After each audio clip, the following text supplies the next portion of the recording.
સુરેન્દ્રનગરની મુખ્ય પાણીની ટાંકીનો મુખ્ય વાલ્વ તૂટ્યો. સુરેન્દ્રનગરના મુખ્ય માર્ગો પર પાણી ભરાયા. પીવાના પાણીનો વેડફાટ. સુરેન્દ્રનગર શહેરીજનોમાં રોષ. હજારો લીટર પાણીનો વેડફાટ. પાણીની ટાંકી નજીક આવેલ દુકાનો અને કારખાનામાં ભરાયા પાણી. એક તરફ સુરેન્દ્રનગરમાં 3 દિવસે પાણી મળે છે અને બીજી તરફ વેડફાટ સર્જાયો. જ્યાં સુધી વાલ્વ રિપેરિંગ નહીં થાય ત્યાં સુધી પાણી કાપ સર્જાશે. ભર ચોમાસે સુરેન્દ્રનગર શહેરીજનોને પીવાના પાણીની સમસ્યાઓનો કરવો પડશે સામનો. શહેરીજનોમાં ફેલાયો રોષ.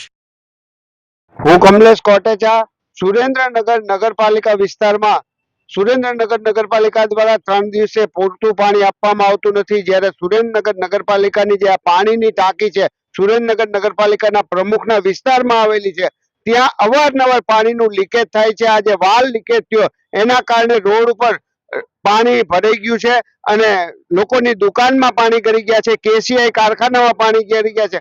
આ પ્રકારની અનેક વખત સુરેન્દ્રનગર નગરપાલિકાની નિંબર નિષ્ક્રિયતા નજરમાં આવે છે. સુરેન્દ્રનગર નગરપાલિકાના સત્તાધીશો અને અધિકારીઓને આ બાબતની અનેક વખત રજૂઆત કરવા છતાં તે લોકો કોઈ પણ જાતની નક્કર કામગીરી કરતા નથી. તેઓને તો માત્ર ને માત્ર કોન્ટ્રાક્ટર સાથે મિલીભગત કરી આર્થિક ઉપાર્જન કરવા સિવાયનું લોકો ઉપયોગી કામમાં કોઈ રસ નથી. આજે જે પાણી લીકેજ થયું તો કેવી હાલાકી પડી? સુરેન્દ્રનગરની આ પાણીની ટાંકી પાસેનું પાણીનું લીકેજ થયું એના કારણે લોકોને પારાવાર સમસ્યા ઊભી થઈ છે. અહીંની આજુબાજુના દુકાનોમાં પાણી ગળી ગયા છે. એક સાઈડનું કેસીઆઈ કારખાનું છે એના ફરિયામાં પાણી ગળી ગયા છે. આ બાબત નગરપાલિકાને અનેક વખત રજૂઆત કરી. આ બાબતની સમસ્યા અનેક વખત થાય છે. આમ છતાં નગરપાલિકા આ બાબતની કોઈ પણ જાતની નક્કર અને